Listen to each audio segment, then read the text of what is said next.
Hashtag Horror is the directorial debut of Taras Subkoff, and oh my goodness, it is a flaming pile of diarrhea excrement. The film was screened out of competition at the 2015 Cannes Film Festival, and was subsequently picked up for distribution by FC Midnight in 2015. Taras stated in an interview that she got the idea for the film when speaking with her friend's daughter. Tara inquired, "What is horror to you?" The girl replied with, "Cyberbullying." Yes, cyberbullying is the most horrific thing conceivable, not murder, rape, or even physical bullying. It's cyberbullying. Now let's commence the analysis. The film begins with a man and a woman concluding an intense round of adult fun time, and it turns out the suave cuck is cheating on his wife. Damn, how spicy is that? He drops the broad off so she can prepare for their, quote, dirty weekend, and receives a call from his wife.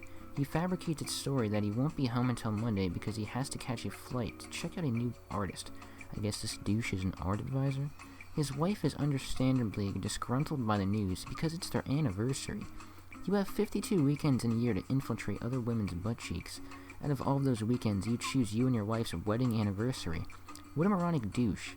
Karma strikes when the cuck gets ambiguously slaughtered, and the perpetrator then proceeds to record the man as he dies in agony. May I point out that the perpetrator is live streaming the whole thing, and somehow the crime is not reported? And how does he manage to take photos while recording a video?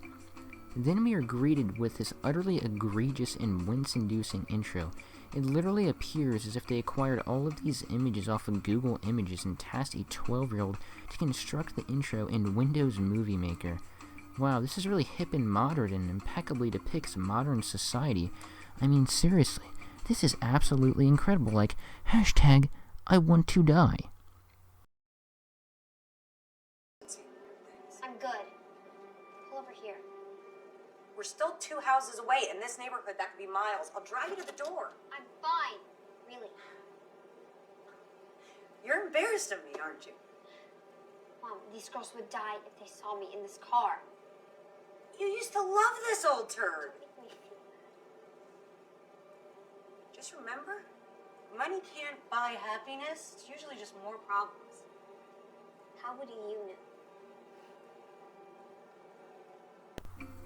Then we meet our protagonist, Sam, who is a cynical, petulant 12-year-old who apparently has had previous incidents. In other words, she's fucking insane. Her mom drives her to a affluent friend Sophia's house. When she enters the house, we are greeted with this abomination. Why? But honestly, this is actually quite plausible for this to be seen as contemporary art. Throughout the film, this particular painting is used as a motif for some reason.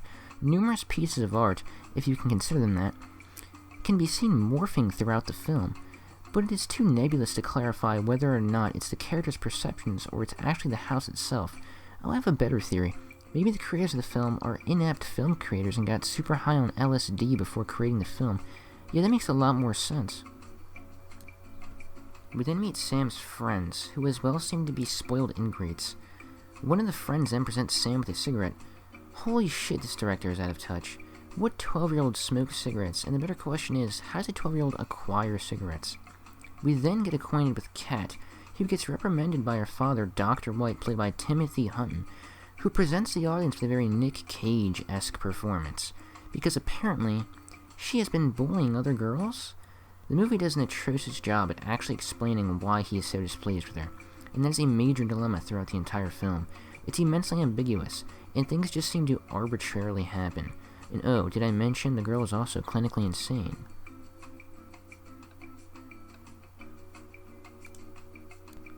The dead douche cuck's hypocritical wife then attempts to seduce their mover, who unreluctantly rejects her. Comedic gold. A little later. Come on. Stayed late for me before, haven't you?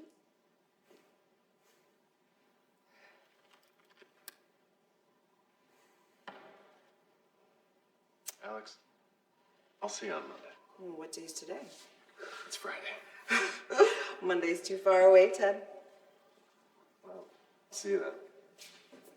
See you then. So then the dead douche cuck's wife's friend divulges that the infamous Ray Jameson went ballistic at their estate because his psychic gave a, quote, reading that tapped into the "this is the place where the vortex of the four winds converge," and then Ray Jameson engaged in a ballistic killing spree. What the fuck? This is the point of the movie where I nearly conceded watching the film but miraculously persevered. I find it frustratingly retarded that the wife was not aware of this information prior to moving into the home. Is this some sort of Illuminati propaganda? I feel like this would have been considerably more effective of a scare if they actually made it something plausible, not something that is laughably retarded. We then cut to the girls having an exuberant and rambunctious time while playing some sort of photo-taking game called Slash Tag that assesses your photo a score and somehow involves lives. This is some of the most implausible nonsense I have ever witnessed and further demonstrates how oblivious and out of touch the creators of the film are. Supposedly she tapped into the "this is the place where the vortex of the four winds converge." Oh, shit! Retard alert, class! Kat then begins to gratuitously insult her friends. Oh no, I hope it's not due to the four winds converging. Sophia's mom then leaves this state, but before going bestows them with access to a room that consists of an assortment of luxurious items. Of course, the mentally unstable Kat discovers a handgun instantly. Wow, Sophia's mom really is a veritable imbecile in disappointment. Kat proceeds to negligently aim it at all of her friends, and for some peculiar reason, the crew seems rather unfazed. The one girl is even on her phone still. I think this might be an attempt at social commentary about how infatuated the youth are with their phones nowadays, but I'm quite positive in reality a 12-year-old girl would be shitting her pants in this circumstance, especially Georgie. Everyone can hear me taking a dump?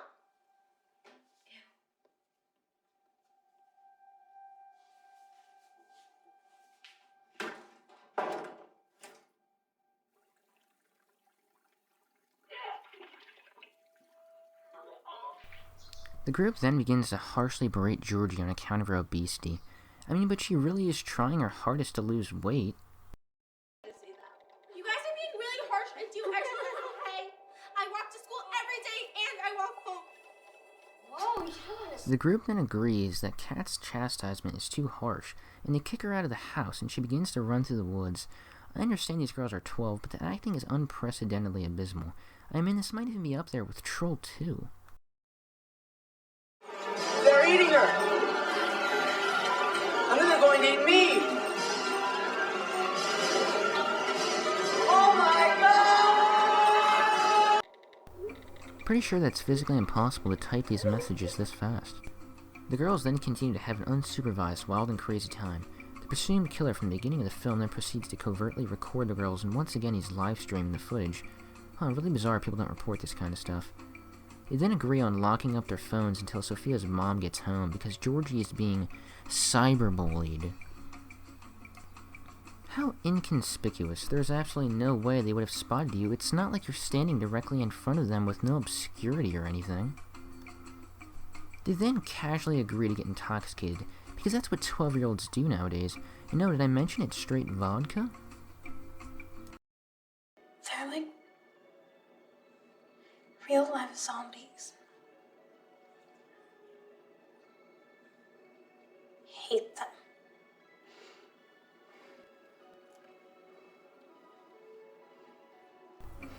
This is why children should not act. Sam begins having hallucinations, and boom, we're hit with this inexplicably fucked up scene. From what I can tell, the scene is completely redundant to the story and is merely here to make the audience question the human race. I'll just let it play out for you so you can marvel at its stupidity.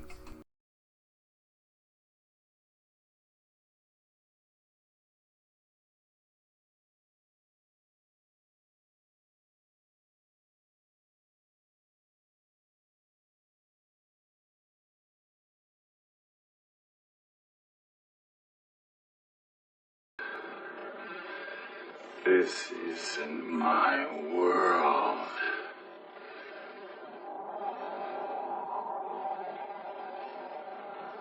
Disappointed! Finally, we're greeted with Kat's dad again as he enters the estate and storms around aggressively demanding the whereabouts of his daughter.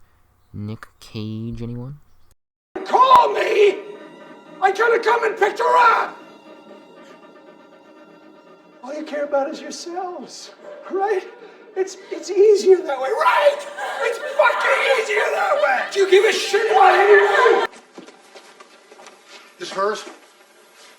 Tell me! Yes, I think yeah. How'd it get burned? How'd it get burned? How'd it get burned? How'd it get burned? Generic Nicolas Cage then claims the girls are conspiring against him and proceeds to assault them and threaten them with a knife. Probably the most retarded thing about this scene is that Kat's dad is adamant that Kat is located at Sophia's house. If Kat called you and informed you that she was kicked out of the house, then why would she still be residing in the house? Timothy Hutton's performance in this film is terrifyingly awful. It is so overdone. If they wanted a melodramatic actor who sucks at acting, why didn't they just hire Nicolas Cage? He probably would have agreed to be in the film if they paid his rent for a week. A complete useless fucking human being. And if I were you, I would just kill myself. I can't get the cat on. Oh, maybe this is intended to be a comedy. What kind of father follows their own daughter online? One that rapes her.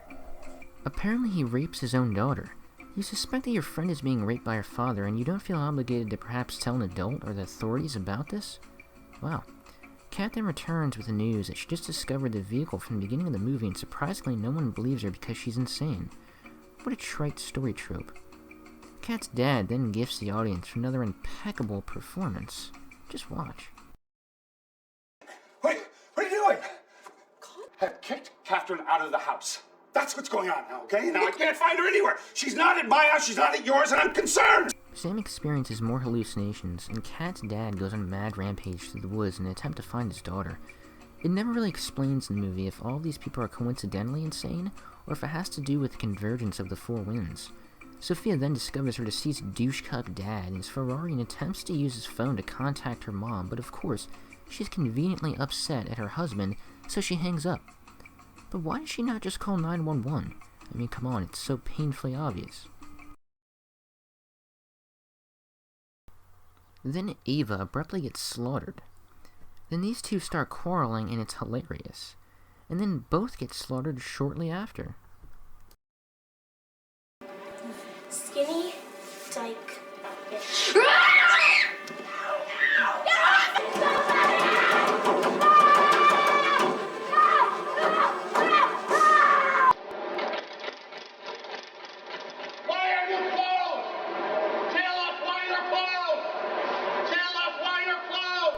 Kat's dad arrives at the house again, and oh, what a revelation. It turns out Kat is the murderer, but Sophia is not aware of this fact and proceeds to shoot Kat's dad, killing him. Damn, look at that hyper-realistic death. Wow, what an extraordinary Shyamalan twist ending. All of that for 187 likes? Damn, what a shame. Then for the conclusion, we get this random nonsense to reaffirm what the viewer is contemplating after witnessing such an incoherent shite film. I can tell you meant that.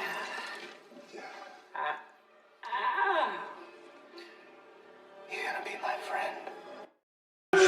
Just do it! Just fucking do it! It's just a shit cake.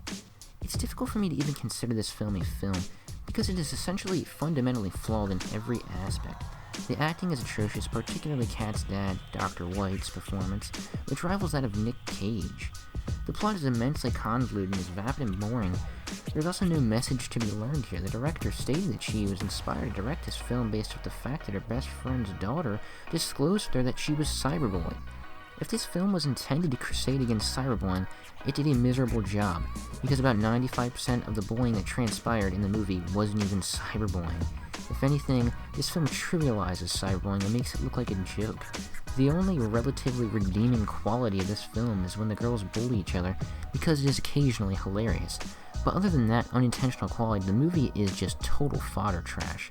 This film is utter excrement. And that is why I'm giving it a 1 out of 10 with a diarrhea seal of approval.